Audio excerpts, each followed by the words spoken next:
for that introduction. And thank you very much, everybody, for kind of fighting your way through the impending gales and storms tonight. Thank goodness we didn't have a tube strike, so that's quite good.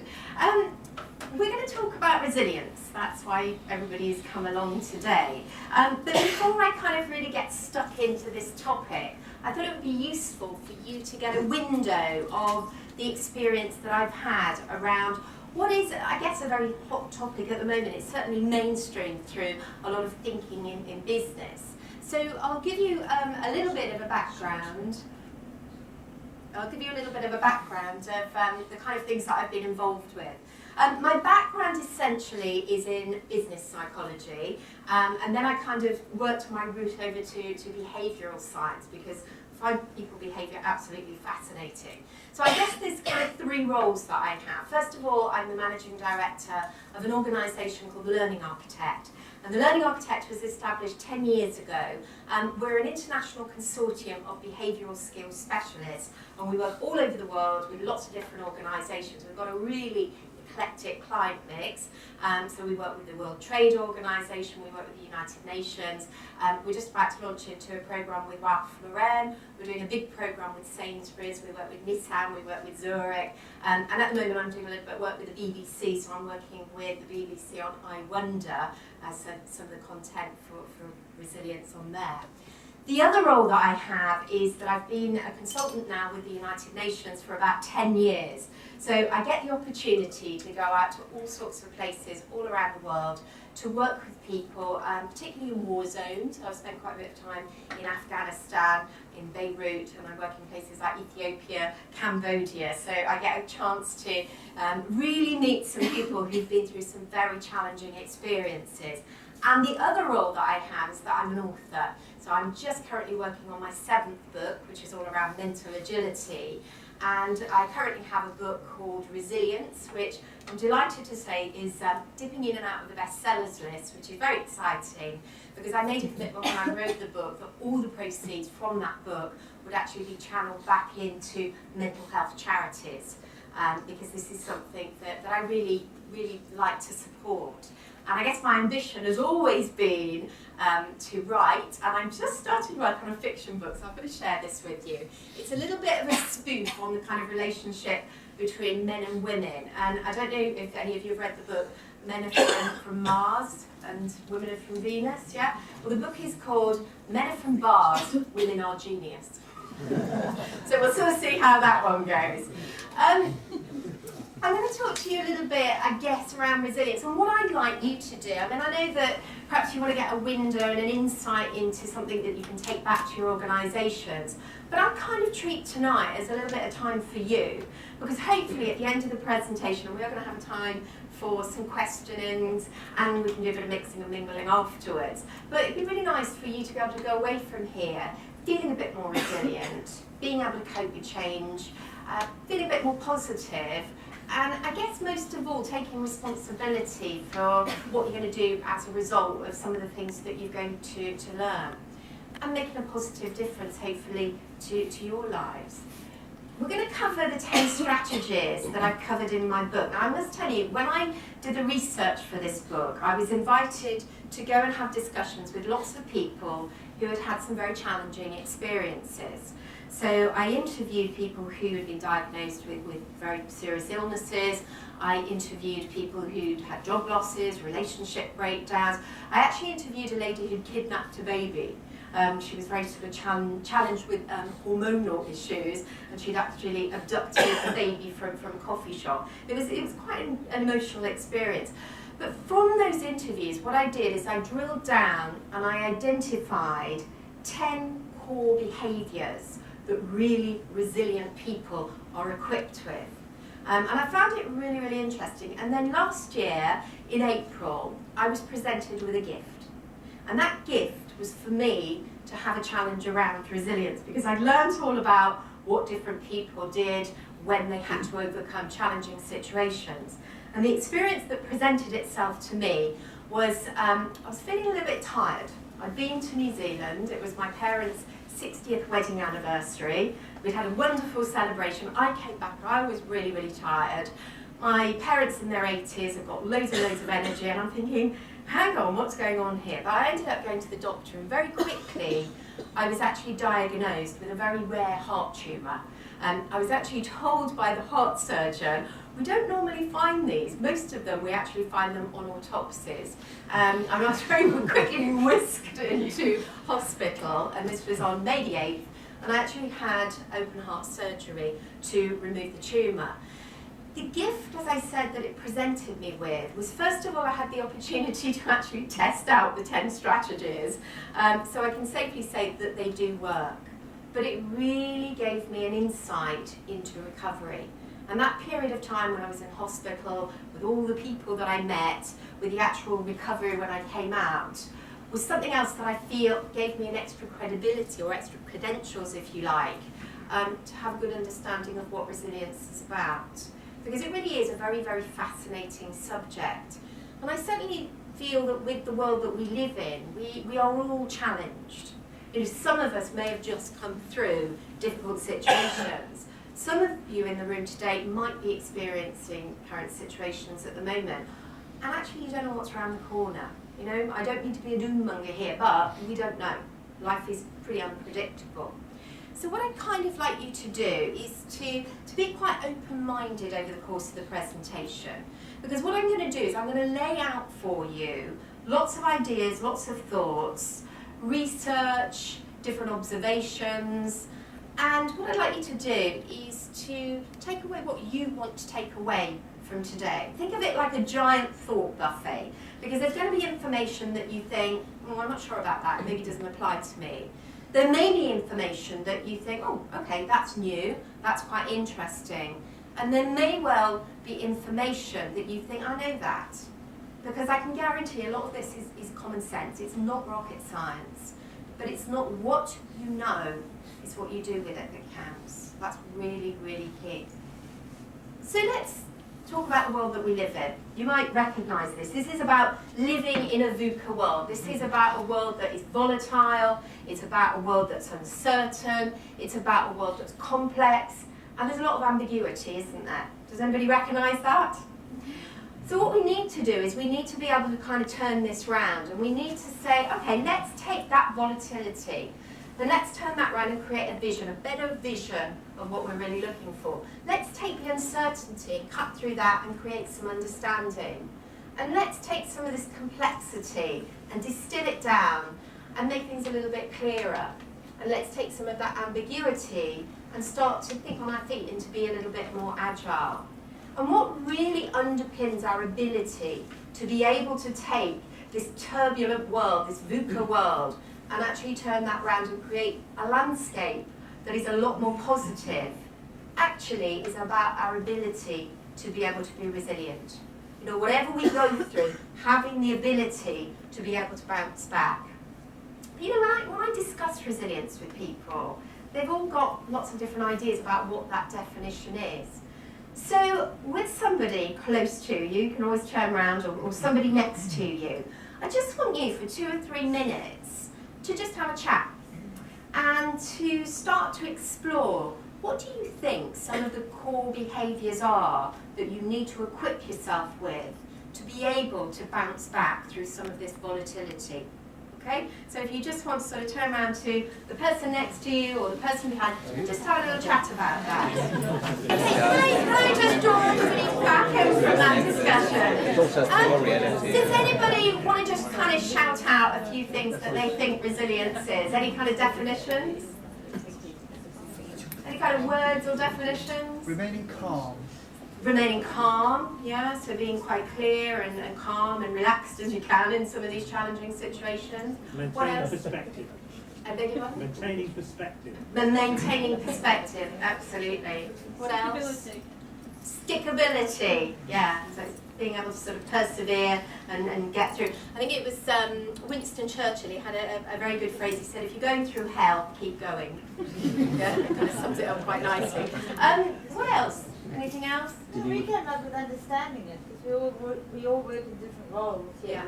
We all sort of came up with a different way of having to deal with resilience. Yeah, just understanding what people are going through. Yeah, and one size doesn't fit all. You know, there is no single silver bullet solution to resilience. You know, I can share lots of different ideas, but different things will work for different people. Yeah, so it's allowing yourself time to wallow or lie in that rigid position and gain your strength, sending the tears you can cry or whatever. And it's just, Absolutely. and then you've had enough and then you have a plan to move forward. And it's absolutely fine to have your own personal pity party.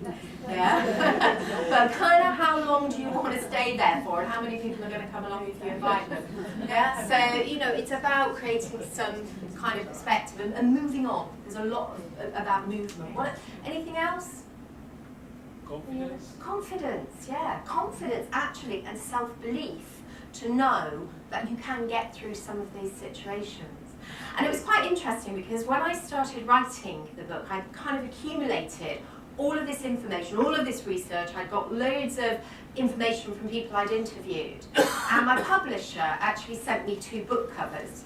And one of the book covers had got the word resilience. And lying across resilience, there was a chameleon.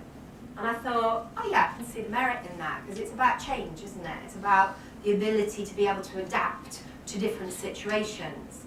And then they sent me another cover and there was a boomerang on it. And I thought, yeah, I can see the merit in that, because it is about movement, but it's also about being quite energetic as well.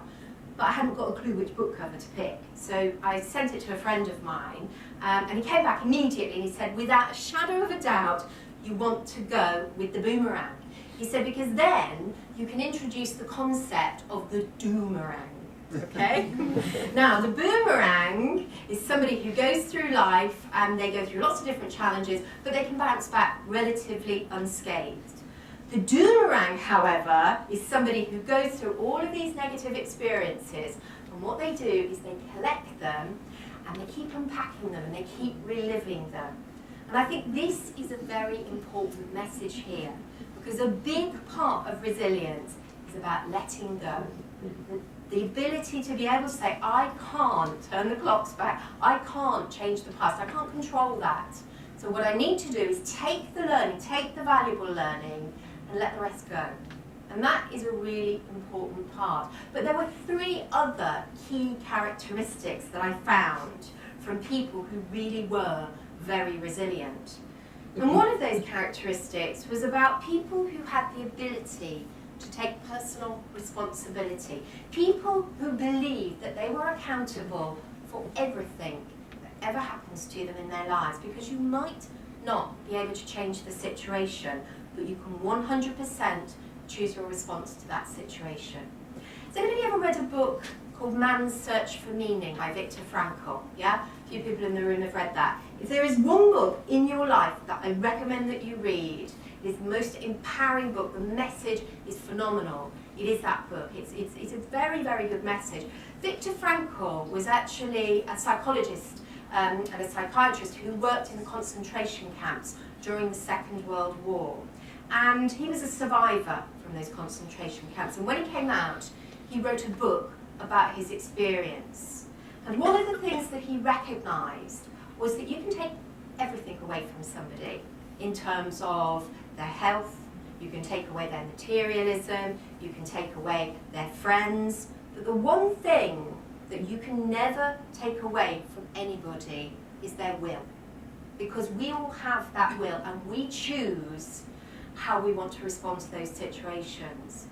So taking personal accountability is key. You know, very often, if we're not careful, we can fall into the trap of saying, oh, the world is doing this to me. You are making me feel like that. The organisation is doing this to me again. But actually, when we do that, we completely disempower ourselves. So taking personal responsibility is the #1 core behaviour for really resilient people. The second one is about agility. You know, this really is about being a nimble thinker. There's another wonderful book that I would recommend reading, and it's called Future Shock. And there's a great quote in this by the writer called Alvin Toffler. And it says, the illiterate of the 21st century won't be those who can't read and write. It will be those who have the inability to learn, unlearn, and relearn. Because when you think about the world that we're living in, it's all change. You know, what we learn and what we knew yesterday with all the latest new research very often can be very different. So we've got to have the ability to cultivate a growth mindset. We've got to have the ability to open our minds and to learn new things, learn new tricks. Because now we know through a lot of brain research that we can create neural pathways until the day that we die. Yeah? Gone are the days where we used to say, shh, give me the boy till he's 7 and I'll show you the man. You know, one of the old Jesuit discussions. It's very much about we have the ability to be able to change. And the third is about our attitude. You know, having a positive mindset. And it's something I certainly witnessed when I was interviewing, but also when I was in recovery, looking at people who really came through a lot of physical and emotional challenges were people who had a very focused and positive mindset. So just with the person next to you, score yourself out of 10 in terms of your own personal positivity. What do you reckon? Okay,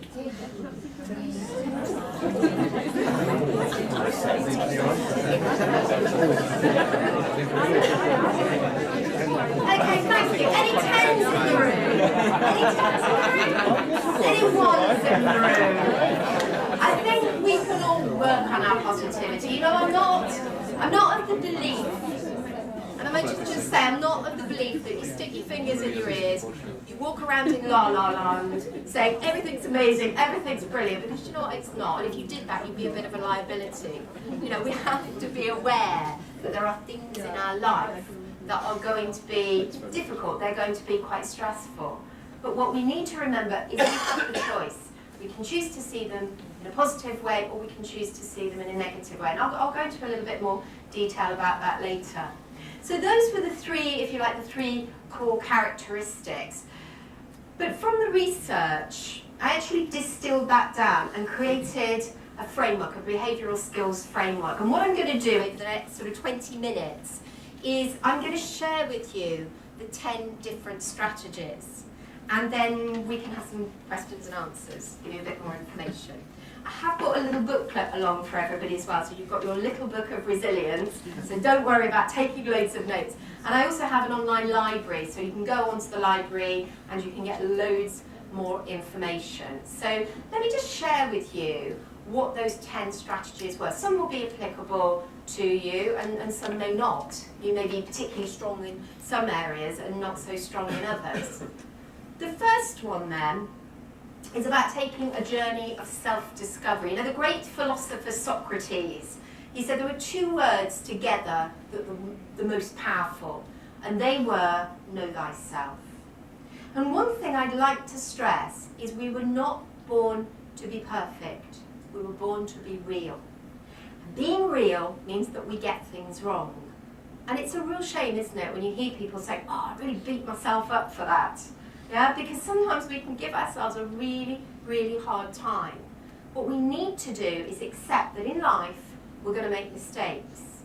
You know, think about the most interesting, and if you like, the most rewarding experience that you've ever had, that you've learned something. Is it when everything goes right? No? Is it when things go wrong? Is it when there's a bit of a challenge? And very often it is. So seeing these as stepping stones in life as opposed to stumbling blocks is a really good mindset to have. And developing, if you like, your personal wisdom by being aware, these are my strengths, but for every strength you will have a limitation, because that is the cost opportunity of living. So having a really good idea of who you are, but not this kind of like image, pretend image that, you know, very often we're encouraged to create on social media, but it's about being the real person, the real deal. So taking a journey of self-discovery. And the second one is about seeing the glass half full. I'm going to borrow your glass if that's okay, Dale. Okay, so if I held this glass up now, what do you reckon it weighs? Anybody got any idea? 100 grams. 100 grams? 100 grams? Any advance on 100 grams? Anybody want to go down the milliliter route? No? Anybody got, no? 55 milliliters. 55 milliliters, yeah, okay. Do you know what? I haven't got a clue. And it doesn't really matter, because what I'm really trying to demonstrate here, imagine in that glass I have negative thoughts, okay? And when I actually asked Dale to pass me the glass, I was holding it up, it was fine. Now that I'm standing here for a little bit longer, do you know what? My arm is actually starting to hurt a little bit. And if I stood up here for the rest of the evening, apart from being very lonely, because I'm sure you won't stay with me, I would actually be in agony. You know, my arm would start to really, really hurt. My neck would really hurt. I'd probably start to get a very bad headache.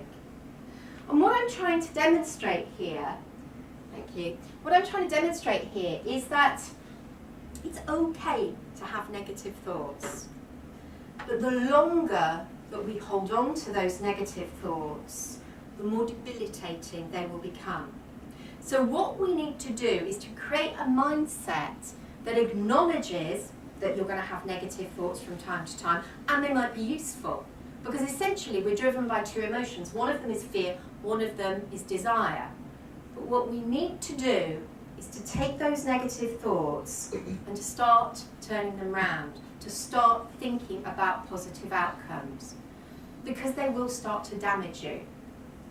Have you come across cognitive behavioural therapy? Yeah, fantastic form of therapy for anybody who experiences depression, because what CBT does is it actually helps you to acknowledge those negative thoughts, but to start to create neural pathways and cognitive ability to be able to refocus and to think about positive outcomes. And you know what, whether you're an optimist or whether you're a pessimist, it might not affect the outcome. It's just the optimist does tend to have a better time in life. And I remember seeing a poster once with a glass, the glass half full, the glass half empty, you know, whatever the debate is. And there was a letter next to it and it said, "Dear optimist, pessimist and realist, while you were debating whether the glass was half full or half empty, I drank it. Kind regards, the opportunist." But I think there is a lot to be said with looking at life with a positive lens. And I think the more that you can cultivate that, the more helpful it can become.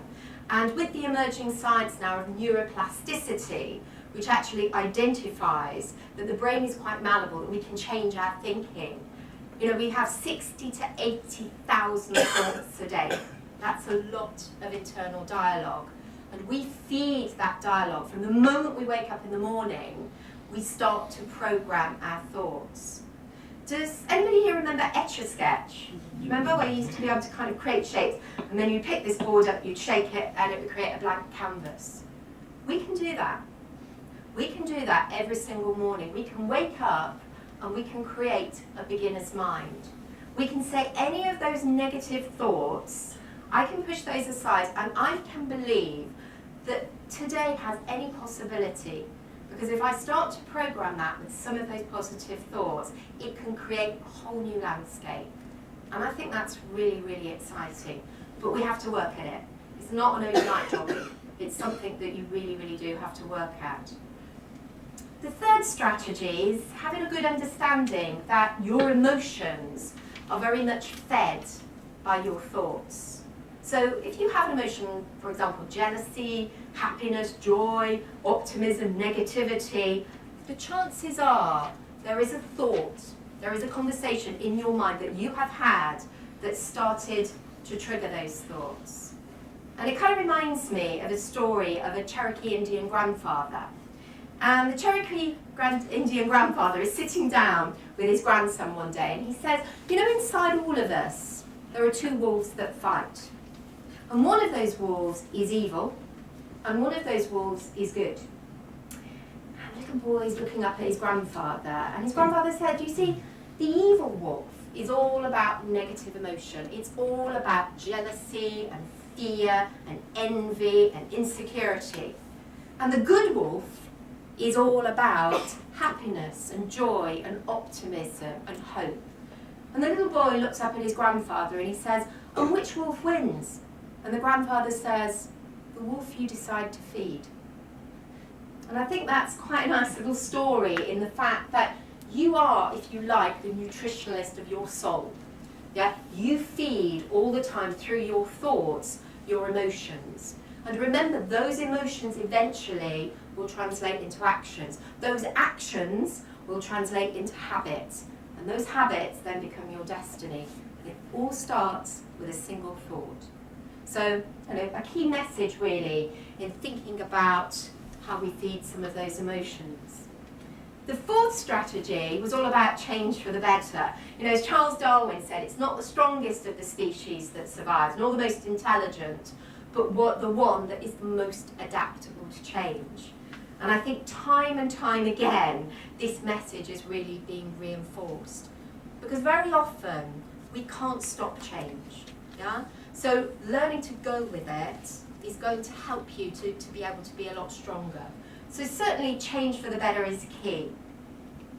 The fifth is about coping well with conflict. If you think about it, we can go through quite a lot of conflict situations in our lives, and what happens is we end up feeling absolutely exhausted. It's like if we feel angry or bitter towards somebody, it's a little bit like drinking your own poison and expecting your enemy to die. Because really what we need to be able to do is let go of some of these restricting, if you like, emotions, and very often damaging emotions. So really being able to challenge any kind of conflict situation you have in your life. And forgiveness is a very powerful ability because it's about moving on. Let it go, move on. There's a big, big message there. And the sixth strategy, and I guess this is one of my favourite strategies, because this is about embracing opportunities. This is about taking the word problem and it's about being able to turn it into an opportunity. Every situation in your life is a gift, whether it's positive, whether it's negative, because it will always teach you something. And I think very often what we do is we see these problems as this great big rock in the road. We don't know how to navigate it. But if we have the ability to be able to really seek out, play a little game in your mind about seeking out what are some of the possibilities, be a possibilitarian and really look at how you can turn this around. And I think it's really interesting to understand that our mind actually works in 3 time zones. Okay? So whenever we're dealing with a problem, what will happen is we'll take that problem and we will either go to the past, we'll either deal with it in the here and now, or we'll project that problem into the future and start thinking about what some of the ramifications can be. Now, there's benefits in all time zones. Okay? So if we go back to the past, if we think about, okay, all the things that I learned when this similar situation happened to me before, that could be useful. If, however, we're somebody who lives in the past, and we spend a lot of time saying would have, should have, could have, wish I had, and we live in the past and we drag the past up, what we've got to be able to do is say to ourselves, sumo, shut up, move on. Yeah? It's quite a good technique if you know that you do live in the past.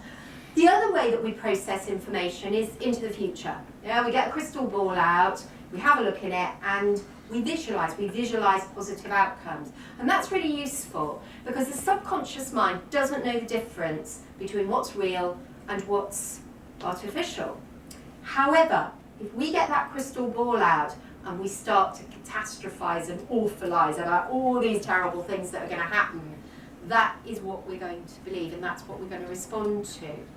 And the word worry, it actually comes from the Anglo-Saxon word wigan, which roughly translates into strangle and choke until there is no life left. And when you think about it, let's face it, that's what it does to us. So it's about perspective. We acknowledged that earlier. Perspective is really key. And the other way that we actually process information or problematic situations is in the here and now. Has anybody come across mindfulness? Yeah, it's a very, very useful emerging science because there are lots and lots of benefits in being able to be present and be able to put into context that the only thing that you've got any control over is the here and now.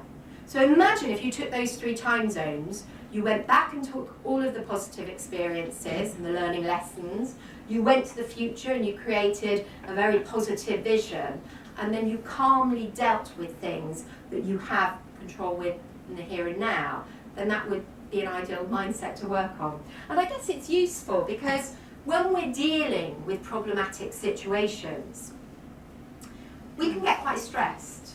And when we're stressed, we don't always cope with things in the calmest way that we can. But remember, problems are to the mind what exercise is to muscles, and it can actually make us a lot stronger. So, there's some really good opportunities here. So every time we think we have a problem, use your mind to flip that around and think about it as a door opening and a gift for you to be able to work out how you can solve some of these challenges.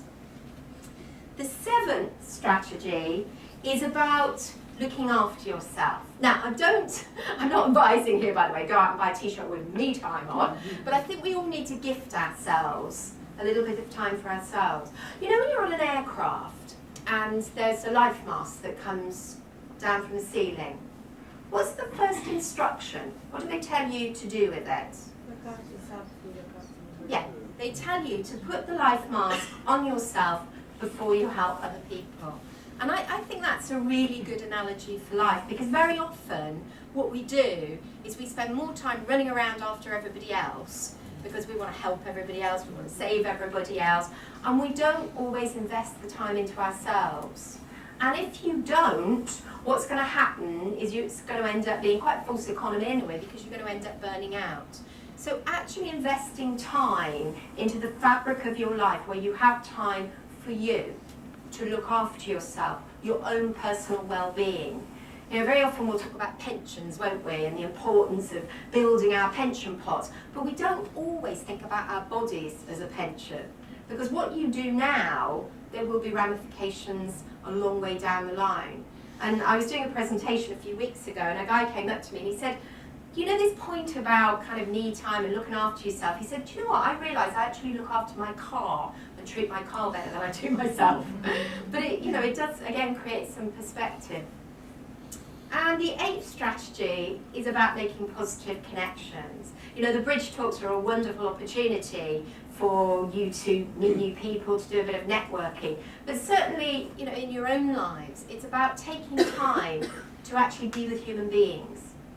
So often, particularly with mobile phones, you can spend a lot of time communicating with people, but never really having eye-to-eye contact, and that's really, really important.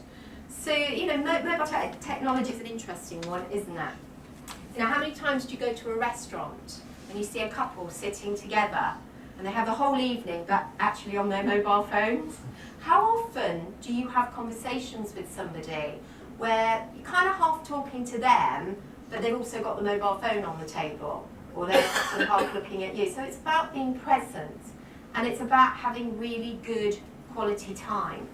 And I spoke to a lady a couple of weeks ago, and she said, you know what, my manager's got no respect for me. And I said, well, can you give me an example of why you think that is? And she said, yeah. She said, I had my performance review, and I was sitting with my manager, and she said, oh, don't worry, she said, I'll put it on mute. She put the phone down. About 5 minutes into the appraisal, the phone started flashing. So she picked it up and said, oh, excuse me, had a conversation, came back and said, oh, I'm really sorry about that. She said, but I'm going to have to postpone your performance review because something more important's come up.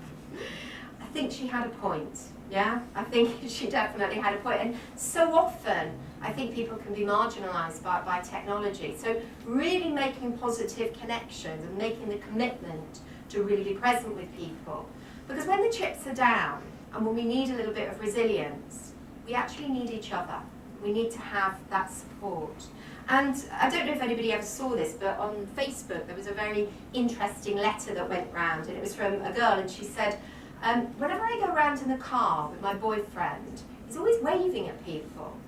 And so one day I said to him, why do you keep waving at people? And he said, well, I saw this documentary and it was about people who tried to take their own lives. And actually, when they interviewed them, they said, what one thing might have stopped you from doing that? They said, on that day, if somebody had just acknowledged me. He said, so I'm saving lives today.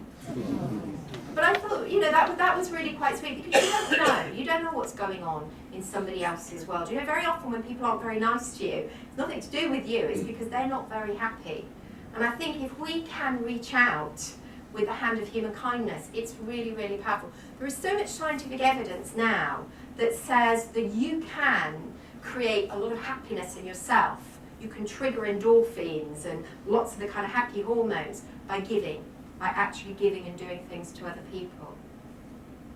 And the ninth strategy is about keeping going, because it is about that really. You know, when you're going through tough times, and it can be really challenging, sometimes you've got to keep really, really focused. And I'm going to give you a present.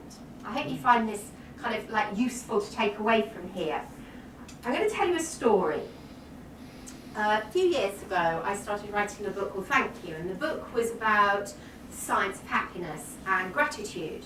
And it was all about how creating a mindset that is appreciative can actually trigger neural pathways that will actually help you to be 25% happier. This research was done by a professor called Robert Emmons in America.